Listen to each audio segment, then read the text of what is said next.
కాదు. అందుకనే తినే ఆహారము సాత్విక ఆహారం ఉండాలా, బల సమర్థకమైన ఆహారం ఉండాలా.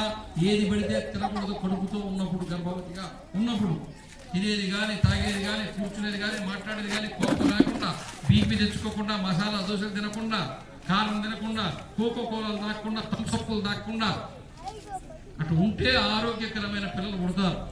రోజు థమ్సప్ తాగితే ఎముకలు పుట్టుకు తిరిగి పుడతాడు.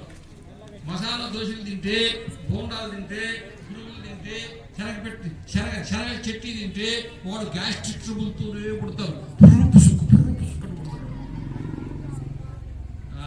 అవునా?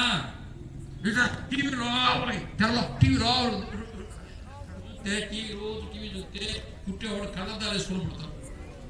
నీ కన్నుకు విశ్రాంతి లేకపోతే, కంటికి శ్రమ ఎక్కువైతే, కడుపులో ఉండే నీ బిడ్డ ఉన్నాడే వాడు కన్నుకు అదే శ్రమను ఎదుర్కొని వాడు కంటి చూపు సరిగా ఎదగకుండా, దాని లోపల ఉండేటువంటి దర్పణాలు సరిగా కుదురుగా రాకుండా కంటి చూపు లోపంతో పుడితే పుట్టిన 4వ రోజునే కంటి అద్దాలు వేయాల్సి వస్తున్నది.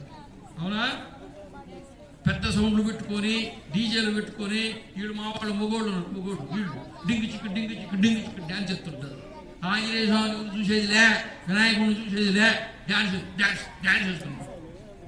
డ్యాన్స్ ఊరికే రాదులే, దానికి కొంచెం లోపల ఇంకొకటి వెయ్యాలి. ఒక ట్యాబ్లెట్ వేసుకుంటే అప్పుడు డ్యాన్స్ వస్తుంది. డ్యాన్స్ ఆంజనేయ స్వామి బ్రహ్మచారి, ఆయన ఎదురుగా డ్యాన్స్, సినిమా పాటలు పెట్టి డ్యాన్స్ వేస్తుంటుంది. డ్యాన్స్ ఆంజనేయ స్వామి నేనేం కర్మ చేసుకున్నాను, కలియుగంలో ఉన్నాను, నేనేం పాపం చేసుకున్నాను, ఈ డ్యాన్సులు ఏంది, ఈ గెంతులేంది, ఈ పాటలేంది, ఈ సాహిత్యం ఏంది, ఇవన్నీ వినాల్సిన కర్మ నాకు పట్టిందా అని ఆంజనేయ స్వామి బాధపడుతూ ఉంటాడు. అవునా కాదా? కాబట్టి హనుమత్ జయంతి ఎలా చేయాలా? హనుమత్ జయంతిలాగా చేయాలా. రామనవమి ఎలా చేయాలా? రామనవమిలాగా చేయాలా. గణేశోత్సవం ఎలా చేయాలా?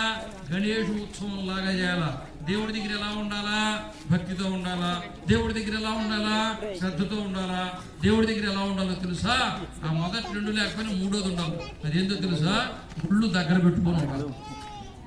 అక్కడ కనుక తేడా చేసేవనుకో మొత్తం జీవితంలో అది దెబ్బ కొడుతూనే ఉంటుంది. దేవుడి దగ్గర యమానం దెబ్బతిన్నదా జీవితాంతం దెబ్బ తగులుతూనే ఉంటుంది. కాబట్టి నువ్వు ఎక్కడ ఎట్టున్నప్పుడు దేవుడి దగ్గర మాత్రం ఒళ్ళు దగ్గర పెట్టుకొని ప్రవర్తించాలా వద్దా?